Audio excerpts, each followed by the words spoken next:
الله يا رسول الله، الله يا حبيب الله. الحمد لله رب العالمين والصلاة والسلام على سيد الأنبياء والمرسلين.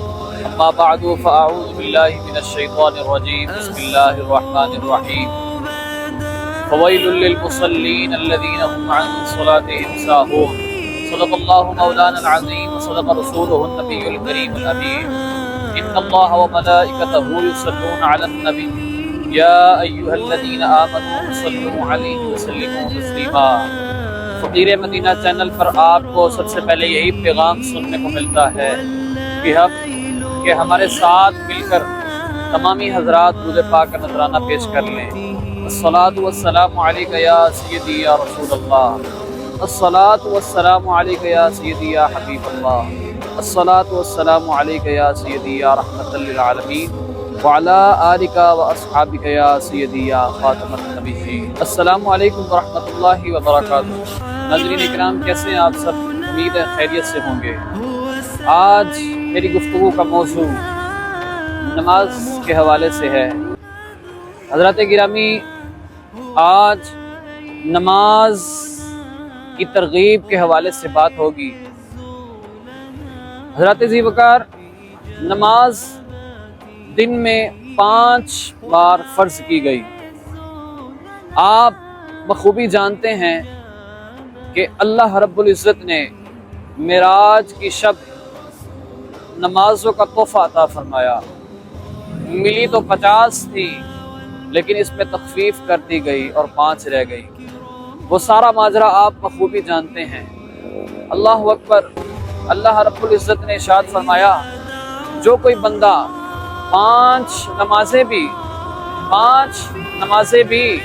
صحیح معنوں میں جس طرح اس کو ادا کرنے کا حق ہے ادا کرے گا تو میں اسے 50 نمازوں کا ہی ثواب عطا فرماؤں گا.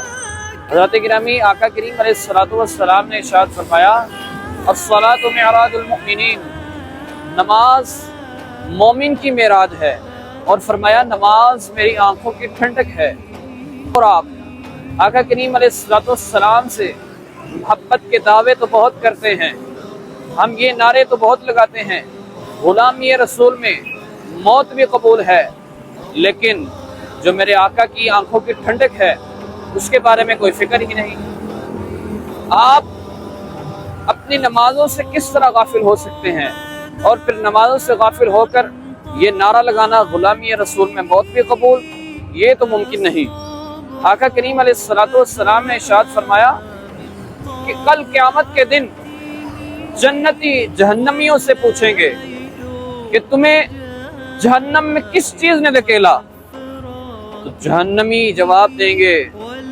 آج میرا یہ جواب سن کر تمام بے نمازی حضرات توبہ کر لیں کہ آئندہ کے بعد کسی بھی نماز کو ترک نہیں کریں گے، کوئی نماز نہیں چھوڑیں گے، اور جو نمازیں قضا ہو گئی ہیں وہ بھی ادا کریں گے.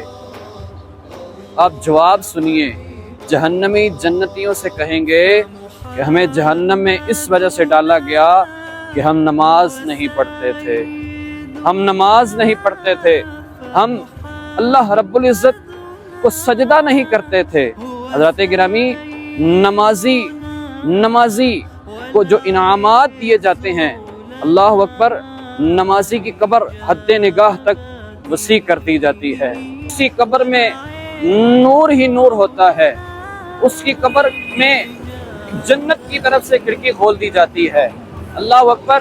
اور سب سے بڑا انعام پتہ ہے کیا ملتا ہے نمازی کو؟ وہ یہ کہ کل قیامت کے دن خالق کائنات، تمام مخلوقات کا خالق رب العالمین اسے اپنا دیدار کرواتا ہے. اللہ اکبر. نمازی کو رب تعالیٰ کا دیدار ہوتا ہے، اس سے بڑی اور نعمت کیا ہو سکتی ہے؟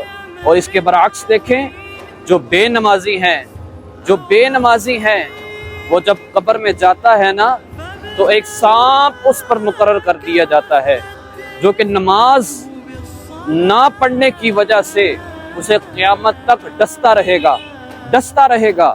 اور ایک روایت میں آتا ہے، میرے آقا نے فرمایا، نمازی کو قبر اس طرح کر کے ایسے دباتی ہے کہ اس کی ایک پسلی ادھر دوسری ادھر ایک دوسرے میں پست ہو جاتی ہیں۔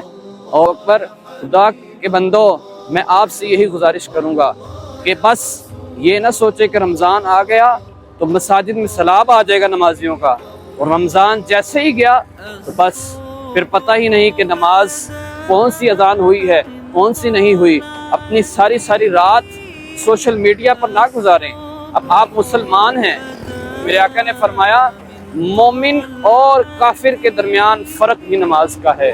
اور میں آپ کو ایک بات بتاتا چلوں کہ جلیل القدر اصحاب جو تھے نا، وہ اس بات پر بحث کیا کرتے تھے کہ آیا کہ جو نماز نہیں پڑھتا وہ مومن ہے بھی ہے کہ نہیں، وہ کافر ہے کہ نہیں، اس بات پر بحث کی جاتی تھی۔ اللہ اکبر، خدا را نماز سے ذرا بھی غفلت نہ کیجیے، یہ کسی صورت بھی معاف نہیں۔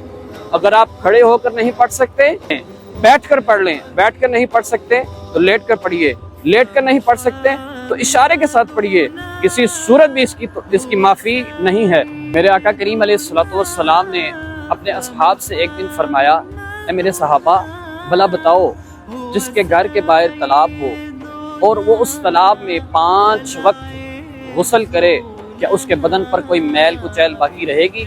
تو اصحاب نے عرض کی، یا رسول اللہ صلی اللہ علیہ وسلم، اس کے بدن پر ذرہ برابر بھی میل کچیل نہیں رہے گی۔ تو میرے آقا نے پتہ کیا فرمایا؟ فرمایا میرے صحابہ، نمازی کی بھی ایسی ہی مثال ہے، 5 وقت وضو کرتا ہے، پھر نماز پڑھ کے جو ہی فارغ ہوتا ہے، اللہ رب العزت اس کے نامہ اعمال میں ایک بھی گناہ باقی نہیں رہنے دیتا، سارے گناہ معاف فرما دیتا ہے۔ اب سارے گناہ معاف کیسے ہوں گے؟ جب وہ وضو کرنے بیٹھے گا، جب اپنے ہاتھ دھوئے گا تو ہاتھ کے گناہ معاف، جب اپنا چہرہ دھوئے گا چہرے کے گناہ معاف، جب وہ اپنے قدم دھوئے گا تو قدموں کے گناہ معاف ہو جائیں گے۔ نماز پڑھ کے فارغ ہوتا ہے تو اس کے تمام گناہوں کو معاف فرما دیتا ہے۔ دعا ہے کہ رب العالمین آپ کو پکا نمازی بنائے، اور جو آپ کی قضا ہو گئی ہیں انہیں بھی قضا کرنے کی توفیق عطا فرمائے، اور آئندہ یہ پختہ عزم کرنے کی توفیق عطا فرمائے کہ کبھی ساری زندگی میری کوئی نماز نہیں چھوٹے گی۔ وآخر دعوانا ان الحمدللہ رب العالمین۔ اگر ویڈیو اچھی لگے تو سبسکرائب کیجیے اور اس کو لائک کیجیے، اور زیادہ سے زیادہ شیئر کیجیے، اور کمنٹس میں اپنے خیالات کا اظہار بھی کیجیے۔ السلام علیکم ورحمۃ اللہ وبرکاتہ۔